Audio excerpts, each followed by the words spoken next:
বিধানসভায় বাজেট অধিবেশনের আগেই সর্বদলীয় বৈঠক আমন্ত্রণ থাকলেও সেই বৈঠকে উপস্থিত ছিলেন না বিজেপি অর্থাৎ ভারতীয় জনতা পার্টি। তবে বৈঠকে ছিলেন আইএসএফ এর বিধায়ক নওশাদ সিদ্দিকী। অধ্যক্ষ বিমান বন্দ্যোপাধ্যায়ের নেতৃত্বে শুরু হয় এই বৈঠক।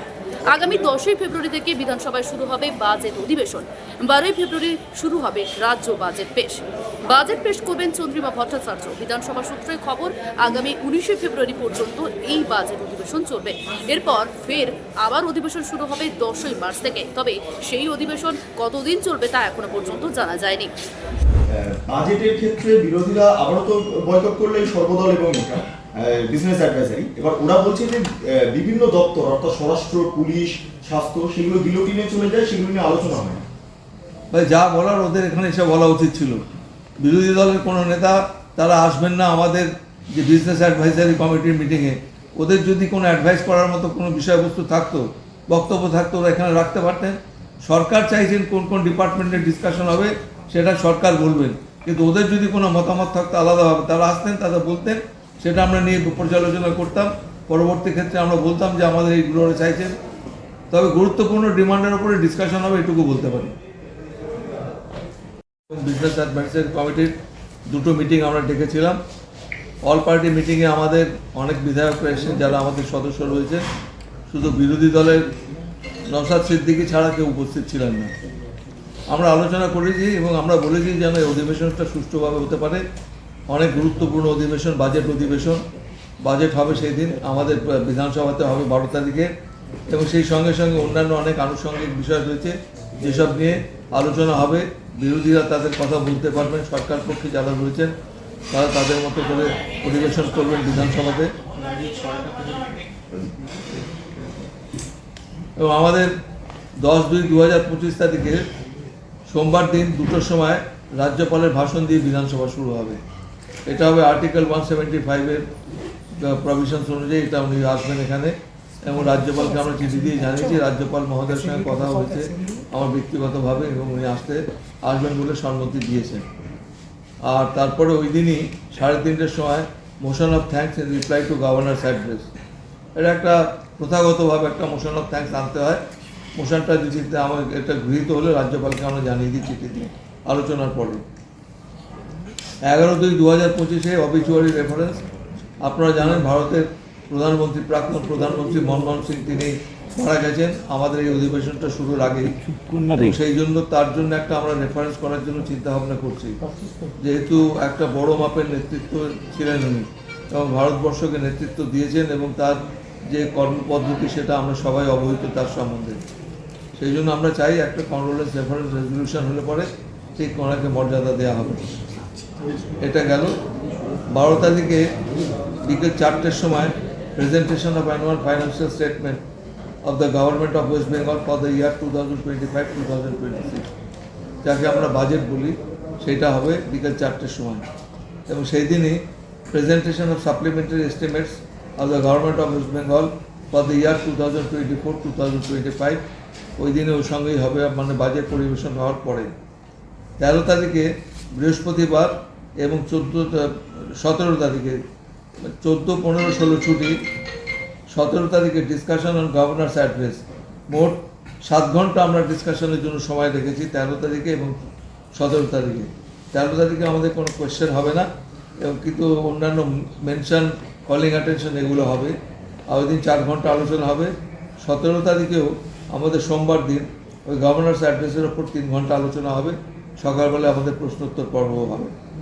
18 তারিখে আমাদের জেনারেল বাজেটের ওপর ডিসকাশন 4 ঘন্টা আমরা রেখেছি, এবং সেই সঙ্গে সঙ্গে আমাদের ওই দিনও কোনো কোয়েশ্চেন হবে না। আর 19 তারিখেও জেনারেল ডিসকাশন অন বাজেট 3 ঘন্টা, এবং সেই সঙ্গে moving up resolution or motion for demands of for grants in respect of all departments. আমাদের যে কোন কোন ডিপার্টমেন্টে কত টাকা গ্রান্ট আছে এটা একটা মোশন মুভ করবেন আমাদের মাননীয় অর্থমন্ত্রী। এই প্রোগ্রামটা আমাদের আপাতত নেওয়া হয়েছে ফার্স্ট ফেজে, এবং সেকেন্ড ফেজও আমাদের একটা হবে। আমাদের বাজেট স্ক্রুটিনি করার জন্য যে সমস্ত স্ট্যান্ডিং কমিটি আছে তাদের কাছে পাঠানো হবে, তারা বাজেট স্ক্রুটিনি করে আমাদের রিপোর্ট দিলে। কিছু কথাবার্তা না, আমি তো চিঠি দিয়েছি, আমরা ওনাকে আমন্ত্রণ করেছি, উনি আসবেন বলেছেন। তো মানে এই বিলগুলো নিয়ে কি তার সঙ্গে কোনো কথাবার্তা বিল নিয়ে তো সেটা তো পর্যালোচনা করার সময় ওঠা না। বিল নিয়ে বিধানসভা আলোচনা যদি কেউ চান আমরা আলোচনা করব। না মানে এই যে বিলগুলো যে পড়ে রয়েছে, আপনি কি রাজ্যপালকে আরেকবার আবেদন জানাবেন, বা আপনি কি রাজভবনের দেখুন, আমাদের অফিসিয়াল চিঠি আমরা দিয়েছি, রাজ্যপাল নিশ্চয়ই সব ব্যাপারটা নলেজে রয়েছে। কোন কোন বিল পেন্ডিং রয়েছে সেগুলো আমরা একটা আলাদা করে স্টেট করে ওনাকে দিয়েছি। উনি তো সবসময় বলছেন কোনো বিল পেন্ডিং নেই, কিন্তু এই ব্যাপারটা উনি নিজে কোন দিক থেকে বলছেন আমি বলতে পারবো না। তো বিল যখন জেনারেটেড হচ্ছে পশ্চিমবঙ্গ বিধানসভায়, বিল যখন পাস হচ্ছে বিধানসভায়, বিল বিধানসভা থেকে সরাসরি রাজ্যপালের কাছে যাচ্ছে। রাজভবনের দায়িত্ব হচ্ছে সেই বিলের কি রেজাল্ট হলো, কি কনসিকুয়েন্স হলো, সেটা বিধানসভাকে প্রথম জানানো উচিত। অন্য কোনো দপ্তরকে জানালে আমাদের নলেজই থাকতে পারে না সেটা। স্যার অপরাধ ফাইল ছাড়ছে না, এই যে পরিস্থিতি বাতাবরণ তৈরি হচ্ছে, আমরা রাজ্যপালকে চিঠি দিয়েছি, সেই ব্যাপারে আমরা চিঠি দিয়েছি, এখন কোনো সদুত্তর আসেনি। কিছু কিছু বিল আছে যে বিলগুলো রাষ্ট্রপতির কাছে উনি পাঠিয়েছেন, সেই রাষ্ট্রপতির কাছে যে বিলগুলো রয়েছে তারও কোনো সদুত্তর আমরা পাইনি। এবার প্রত্যাশা করে নিশ্চয়ই এর কোনো উত্তর ওরা দেবেন। তবে এই কথা আমরা বলতে পারি যে বিলগুলো পাঠানো হচ্ছে সেটার উপর পর্যালোচনা করে যত দ্রুত সম্ভব রাজ্যপাল হন বা রাষ্ট্রপতি হন তাদের আমাদের বিধানসভায় জানানো উচিত। তাদের যদি কোনো রেকমেন্ডেশন থাকে রেকমেন্ডেশন সমেত পাঠাবেন, বিল নিয়ে আবার আলোচনা হবে। কিন্তু বিল নিয়ে আলোচনা হওয়ার পরে বিলের যে কী কনসিকুয়েন্স হল, রেজাল্ট কী হল, সেটা আমরা জানতেই পারছি না। বলছি যে এক্ষেত্রে বিজনেস অ্যাডভাইসারি কমিটির দুটো মিটিং আমরা ডেকেছিলাম। অল পার্টি মিটিংয়ে আমাদের অনেক বিধায়করা এসেছেন যারা আমাদের সদস্য রয়েছে, শুধু বিরোধী দলের নওশাদ সিদ্দিকী ছাড়া কেউ উপস্থিত ছিলেন না। আমরা আলোচনা করেছি এবং আমরা বলেছি যেন এই অধিবেশনটা সুষ্ঠুভাবে হতে পারে। অনেক গুরুত্বপূর্ণ অধিবেশন, বাজেট অধিবেশন, বাজেট হবে সেই দিন আমাদের বিধানসভাতে হবে 12 তারিখে, এবং সেই সঙ্গে সঙ্গে অন্যান্য অনেক আনুষঙ্গিক বিষয় রয়েছে যেসব নিয়ে আলোচনা হবে। বিরোধীরা তাদের কথা বলতে পারবেন, সরকার পক্ষে যারা রয়েছেন তারা তাদের মতো করে অধিবেশন করবেন বিধানসভাতে। এবং আমাদের 10/2/2025 তারিখে সোমবার দিন 2টোর সময় রাজ্যপালের ভাষণ দিয়ে বিধানসভা শুরু হবে। এটা হবে আর্টিকেল 175-এর প্রভিশনস অনুযায়ী এটা উনি আসবেন এখানে, এবং রাজ্যপালকে আমরা চিঠি দিয়ে জানিয়েছি। রাজ্যপাল মহোদয়ের সঙ্গে কথা হয়েছে আমার ব্যক্তিগতভাবে, এবং উনি আসবেন বলে সম্মতি দিয়েছেন। আর তারপরে ওই দিনই 3:30-র সময় motion of thanks in reply to governors address, এটা একটা প্রথাগতভাবে একটা মোশন অফ থ্যাঙ্কস আনতে হয়। মোশনটা চিঠিতে আমার এটা গৃহীত হলে রাজ্যপালকে আমরা জানিয়ে দিই চিঠি দিয়ে আলোচনার পরে। 11/2/2025-এ অবিচুয়ারি রেফারেন্স। আপনারা জানেন ভারতের প্রাক্তন প্রধানমন্ত্রী মনমোহন সিং তিনি মারা গেছেন আমাদের এই অধিবেশনটা শুরুর আগেই। সেই জন্য তার জন্য একটা আমরা রেফারেন্স করার জন্য চিন্তা ভাবনা করছি, যেহেতু একটা বড় মাপের নেতৃত্ব ছিলেন উনি এবং ভারতবর্ষকে নেতৃত্ব দিয়েছেন, এবং তার যে কর্মপদ্ধতি সেটা আমরা সবাই অবহিত তার সম্বন্ধে। সেই জন্য আমরা চাই একটা কন্ডোলেন্স রেফারেন্স রেজলিউশন হলে পরে ঠিক ওনাকে মর্যাদা দেওয়া হবে। এটা গেল।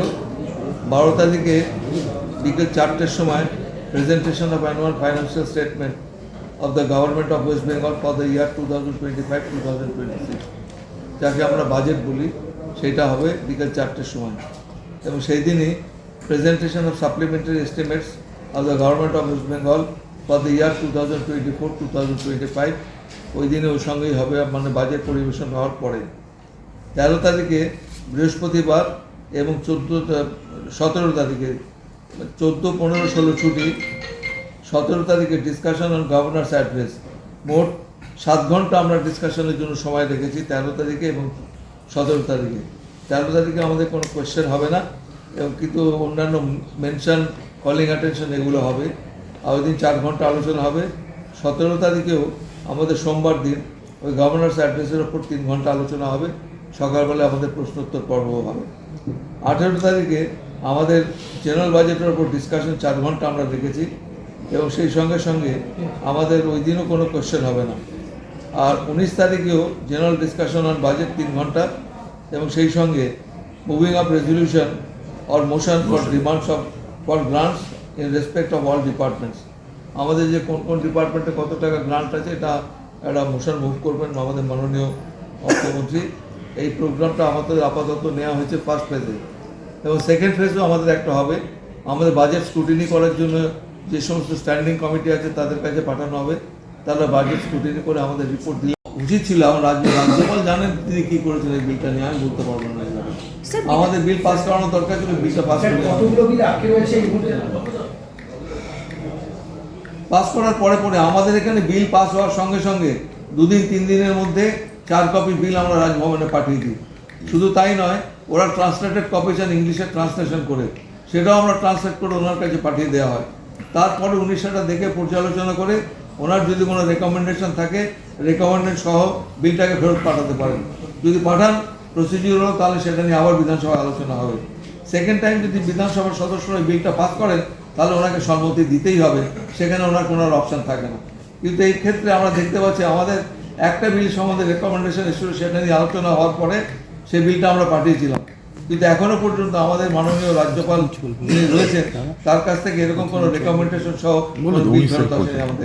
কিন্তু স্যার এটা কি রাজনৈতিক কোনো উদ্দেশ্য প্রণোদিতভাবে? এই ব্যাপারটা আমি বলতে পারবো না, রাজনীতি আছে কিনা সেটা আমি বলতে পারবো না।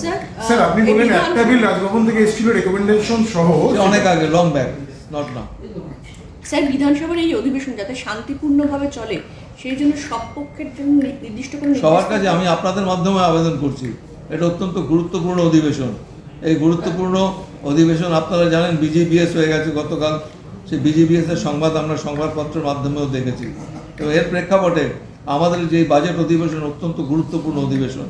আমি আশা করি যারা রয়েছেন সরকার পক্ষে বিরোধী পক্ষে যারা রয়েছেন শান্তিপূর্ণভাবে আলোচনা করবেন, শান্তিপূর্ণভাবে যেন অধিবেশনটা হতে পারে। দফার বলতে আমাদের 10 তারিখ থেকে 10 মার্চ থেকে শুরু হবে। আসলে এই মন্ত্রিসভার বৈঠকে পাশ হয়েছিল যে পানের পিক বা গুটকা ইত্যাদি ফেলা যাবে না, এই সংক্রান্ত বিলটা কি এই অধিবেশনে আসবে? বুঝতে পারেন মন্ত্রিসভার বৈঠকে পাশ হয়েছে যে পানের পিক বা গুটকা এই জাতীয় সরকারি সম্পত্তির বিভিন্ন পাঁচিল বা ইত্যাদি। এটা নতুন করে বলার কি আছে বলুন তো? এটা আমাদের সিভিক সেন্স নেই? বিধানসভার দেয়ালে যে পানের পিক ফেলে যাবে? এটা তো মানুষের একটা সেন্স থাকার দরকার আছে। সেই বিলটা কি এই অধিবেশনে আসবে? না, আমাদের এখানে কোনো বিল আসবে আমার জানা নেই, এটা আমি বলতে পারবো না। চন্দ্রিমা ভট্টাচার্য ছিলেন, একটু আগে চলে গেলেন, উনি বা মলয় ঘটক তারা বলতে পারতেন। এটা আমার কোনো নলেজ নেই যে গুটখা বা পান বিক্রি করা বন্ধ করার জন্য কোনো বিল আসবে। মাননীয় মুখ্যমন্ত্রী প্রশাসনকে নির্দেশ দিয়েছিল, সেটা আমি বলতে পারবো না, এটা আমাদের এখানে বিল আসবে বলে আমার জানা নেই। আমাদের কোনো বিল যদি গুরুত্বপূর্ণ বিল আসে সেই বিলটা নিয়ে আলোচনা হবে। এখনো পর্যন্ত আমাদের কাছে সেরকম কোনো সংবাদ আসেনি যে সরকার কোনো বিল আনতে চাইছেন। যদিও আজকে মলয় ঘটক বলছিলেন কয়েকটা বিলের কথা, সেটা আমরা দেখব। যদি খুব গুরুত্বপূর্ণ বিল হয় এই অধিবেশনে পাস করানো দরকার, সেটা নিয়েও আমাদের বিলটাও নিশ্চয়ই ইন্ট্রোডাকশন হবে, সেটা নিয়েও আলোচনা হবে। বাংলা হান্টের আরও খবর দেখতে নজর রাখুন। বাংলা খবর মানেই বাংলা হান্ট।